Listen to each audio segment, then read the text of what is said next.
Yeah, it's goddamn me fucking with my. That's right. It's goddamn me fucking with my goddamn camera time. Fuck you. Yeah, man.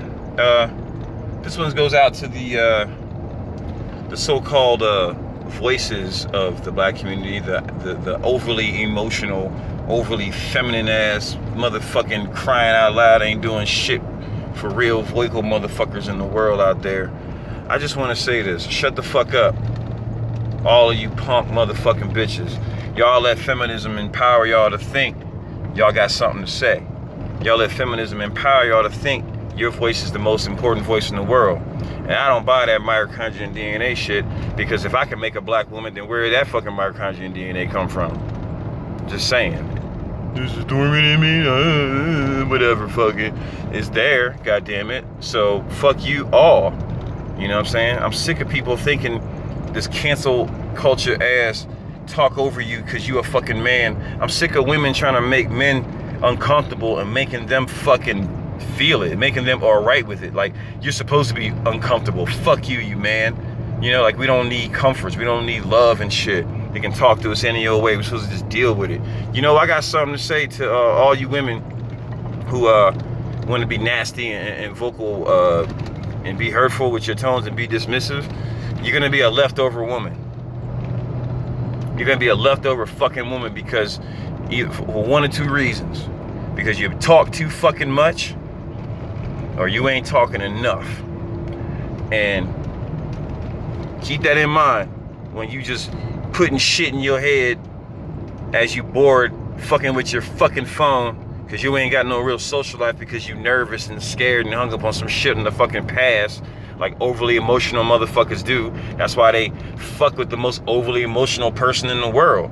If you're supposed to be God, you're supposed to be able to see when somebody's playing a game on you. If you're supposed to be God, you're supposed to be able to know when trick knowledge is being played on you. So if you can't see that, and you're gonna sit there and continue to just look at shit, look at shit over and over and over again, look at useless shit, then guess what? You're probably not a God being. You're probably a dormant goddess being or some kind of uselessness to your own self, because you look at and you do things of time that give nothing but uselessness to you.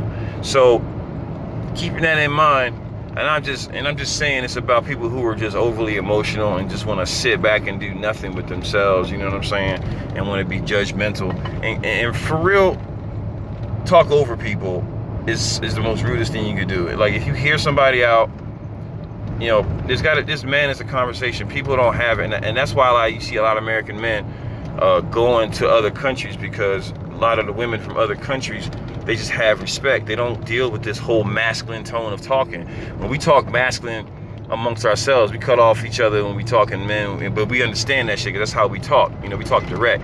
So men, we do that. But women, y'all, you know, talking to men, that's not probably the best thing to do. You know what I'm saying? Adapting that modality of communication is going to not work for anybody, you know, and it's really going to breed disrespect and discontent for you as a person. Nobody's going to want to put up with that. And so this is why you see American men not dealing primarily with American women, especially more masculine American women who think they are a man's competition as opposed to being a man's companion, or, you know, a nurturer to a man, as opposed to trying to dominate him with their words and with sexual practices and with conversation. So I say that because a lot of you women will go through your whole day thinking because you have a man on your team and because you've had sex with him on a regular for a few years, that you have the comfort of talking to him any which way you want to. I beg to differ.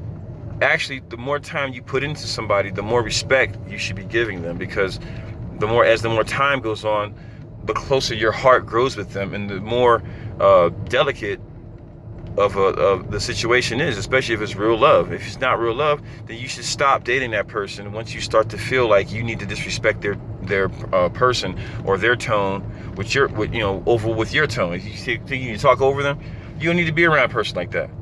You know, you don't need to be around a person who can't sit back and listen to you. And I don't want to listen to what's going on with you and understand what you're trying to do or work with them.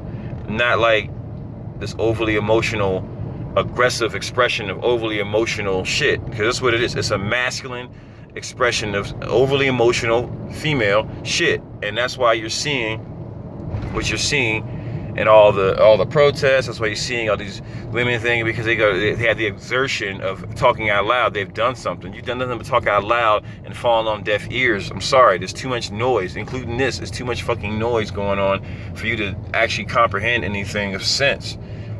Maybe you've been blessed to be subscribed to some people who will tell you some shit for the day. You just put that shit away like a goddamn fortune cookie, you know? And that'd be it. Other than that, I don't know what else to tell you, man. I say, stop trying to walk in a man's shoes when you're a woman, you know, and stop trying to walk in a woman's shoes when you're a man. Just be you, fuck who you are, you know what I'm saying? I ain't talking about anything else other than just like how you carry your energy with other folks, you know, just for real, like, and just like a little, just a side note, you know, my parents were married for 50 years successfully, and I think the reason why they are successfully married for 50 years is because they give each other space and they give each other the floor.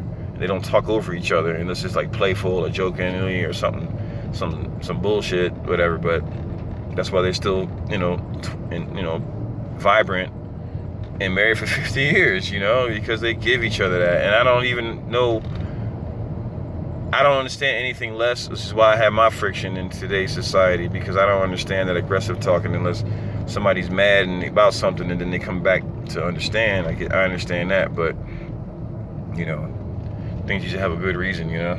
So it's just a lot of people don't, you know, they don't get into it.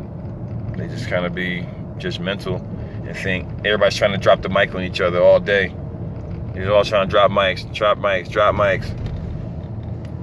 Man, look, who the fuck? Nobody's gonna drop any. Nobody is, okay? Just stop it. The world's still going. All this shit blow up, guess what? Something called time will be existing in some kind of continuum of something. Some perpetual motion of movement will be happening, whether it's us or something.